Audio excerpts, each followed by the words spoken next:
Hello friends, welcome to Ramya channel. இன்றைக்கி நம்ம என்ன ரெசிபி பார்க்க போகிறோன்னா, கீரையை வச்சு ஒரு சிம்பிளாக சாம்பார் எப்படி பண்ணுறது அப்படின்னு தான் பார்க்க போகிறோம். இன்றைக்கி நான் தண்டங்கீரையை வச்சு தான் சாம்பார் பண்ணியிருக்கேன். இந்த சாம்பார் எப்படி பண்ணணும்னு பார்க்கலாம் வாங்க. ஃபஸ்ட்டு ஒரு குக்கரில் நான் 100 கிராம் அளவுக்கு துவரம்பருப்பு எடுத்துக்கிறேன். பாருங்கள், இந்த டம்ளரில் ஒரு டம்ளர் எடுத்துருக்கேன். இதுவே 4 பேருக்கு போதுமானதாக இருக்கும். இதை நல்லா கழுவி எடுத்துக்கலாம். 2-3 டைம்ஸ் தண்ணி ஊற்றி நல்லா வாஷ் பண்ணி எடுத்துக்கலாம். வாஷ் பண்ணி எடுத்தாச்சு. இப்போ இந்த பருப்பு கூடயே 1/4 டீஸ்பூன் மஞ்சள் ஆட் பண்ணிக்கிறேன்.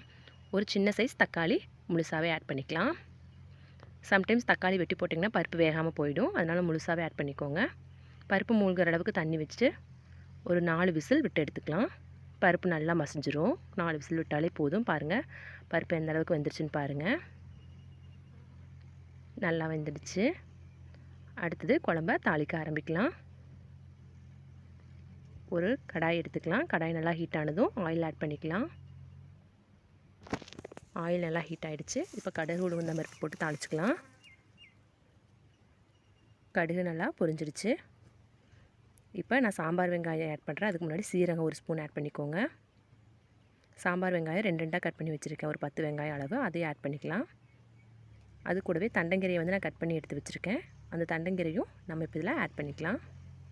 கீரை நல்லா வதங்கட்டும். ஒரு 50% வேகட்டும். இந்த எண்ணெயிலேயே நல்லா எண்ணெயிலே வதங்கி வேகட்டும். கீரை நல்லா வதங்கி சுருங்கட்டும். நல்லா வெந்துச்சுன்னா இந்த கீரை வந்து பாதி அளவாக மாறிடும். அது வரைக்கும் நம்ம நல்லா வதக்கி விட்டுறலாம். ஒரு 50% அளவு நம்ம வதக்கிறதுலே வெந்துடும். அதுக்கப்புறம் நம்ம பருப்பு ஊற்றினா அந்த பருப்பில் அது வெந்துடும். நல்லா வதக்கி விட்டுக்கலாம். இது தண்டங்கீரையில் எந்த கீரை வேணாலும் நீங்கள் போட்டு செய்யலாம். நான் இன்றைக்கி தண்டங்கீரை யூஸ் பண்ணியிருக்கேன். நீங்கள் முருங்கைக்கீரை, குப்பைக்கீரை, எந்த கீரை கிடைச்சாலும் இதே மாதிரி சாம்பார் செய்யலாம். சைடில் சேனக்கிழங்கு பொரியல் வறுத்துட்ருக்கேன். இங்கே கீரை வதங்கிட்டுருக்கு. இப்போ இது கூட நாம் பருப்பை ஆட் பண்ணிக்கலாம். பருப்பை நல்லா மசித்து அதுக்கப்புறம் ஆட் பண்ணிக்கோங்க. தக்காளி பருப்பு நல்லா மசிச்சு விட்டு ஆட் பண்ணிக்கோங்க. பருப்பு கெட்டியாக இருக்குது. நான் அது கூட தண்ணி கலக்கி குக்கர்லேயே தண்ணி ஊற்றி கலக்கி அதையும் ஆட் பண்ணிக்கிறேன். பருப்பும் கீரையும் நல்லா கலங்கணும். கலக்கி விட்டுக்கலாம். நல்லா தண்ணி ஊற்றி கலக்கிக்கோங்க. இப்போ நான் கெட்டியாக தான் கலக்கிறேன். இன்னும் நான் தண்ணி வேணும், நான் ஆட் பண்ணிக்க போகிறேன். அடுத்ததாக லைட்டாக ஹீட் ஆகட்டும். அதுக்கப்புறம் தண்ணியும் ஆட் பண்ணிக்கலாம். சாம்பார் ரொம்ப கெட்டியாக இருக்குது. நம்ம தண்ணி மாதிரி இந்த சாம்பார் வச்சா தான் டேஸ்ட்டாக இருக்கும். நல்லா கலந்து விட்டுட்டு இப்போ நான் ஒரு 100 ml அளவுக்கு வாட்டர் ஆட் பண்ணிக்கிறேன். நல்லா கொதித்து வரட்டும். மறுபடியும் தண்ணி பத்தலை அப்படின்னா நம்ம தண்ணி ஆட் பண்ணிக்கலாம். ஃபஸ்ட்டு அளவாக ஆட் பண்ணுங்கள். கீரை வேகிற அளவாக ஆட் பண்ணுங்கள். அதுக்கப்புறம் நம்ம சாம்பாருக்கு எவ்வளோ தேவையோ அவ்வளோ தண்ணி நம்ம ஆட் பண்ணிக்கலாம். இதில் நம்ம புளியெல்லாம் எதுவும் ஆட் பண்ண போகிறதில்ல இந்த சாம்பாருக்கு. நல்லா கொதிக்குது. நல்லா கொதி வரட்டும். பாருங்கள், நல்லா கொதிச்சிருச்சு சாம்பார். கீரை வெந்துருச்சான்னு செக் பண்ணிக்கோங்க. அடி குறுக்க கலந்து விட்டுக்கோங்க, இல்லைன்னா அடி பிடிச்சிக்கும். ஏன்னா பருப்பு கெட்டியாக இருக்கிறனால அடி பிடிச்சிக்கும். கலந்து விட்டுக்கிட்டே இருங்க அப்பப்போ. இப்போ இது கூட நாம் சாம்பார் தூள் ஆட் பண்ணிக்கலாம். நான் 2 ஸ்பூன் அளவுக்கு சாம்பார் தூள் ஆட் பண்ணிக்கிறேன். மீடியம் சைஸ் ஸ்பூனில் 2 ஸ்பூன் அளவுக்கு சாம்பார் தூளை ஆட் பண்ணிக்கிறேன். இந்த காரமே எங்களுக்கு போதுமானதாக இருக்கும். நல்லா காரம் சாப்பிட்றவங்க இன்னும் ஒரு ஸ்பூன் எக்ஸ்ட்ரா ஆட் பண்ணிக்கோங்க. 2 ஸ்பூன் ஆட் பண்ணிங்கன்னா மீடியமில் இருக்கும் காரம். நார்மலாக எவ்வளோ காரம் இருக்குமோ அவ்வளோ இருக்கும். காரமாக வேணும் அப்படின்னு நினைக்கிறவங்க இன்னொரு ஸ்பூன் எக்ஸ்ட்ரா ஆட் பண்ணிக்கலாம். ஆட் பண்ணிவிட்டு நல்லா கலந்து விட்டுக்கோங்க.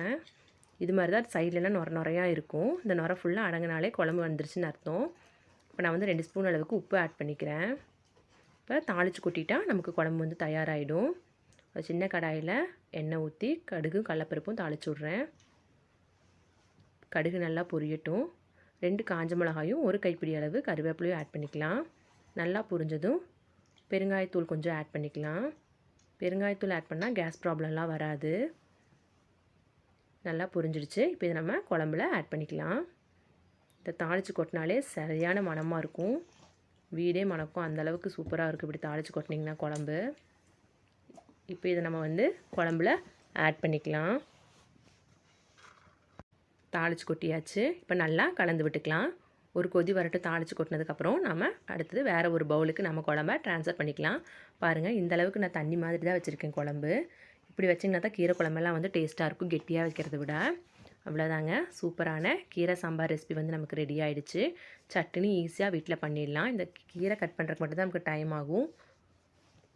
இன்றைக்கி இதோட என்ன லஞ்ச் மெனு அப்படிங்கிறதையும் பார்த்துடலாம் வாங்க. சேனக்கிழங்கு பொரியல் நல்லா ஃப்ரை பண்ணி எடுத்து வச்சுருக்கேன். அது கூடவே நம்ம இப்போ செஞ்ச கீரை சாம்பார் நல்லா தண்ணி மாதிரி இருக்குது பாருங்கள். கொஞ்சம் நேரம் ஆனால் கெட்டி ஆகிடும், அதனால் நல்லா தண்ணியாகவே வைங்க. கீரை சாம்பாரும் நமக்கு ரெடி ஆகிடுச்சு. சேனைக்கிழங்கு பொரியலும் ரெடி ஆகிடுச்சு. இது கூட சுட சுட சாதம்,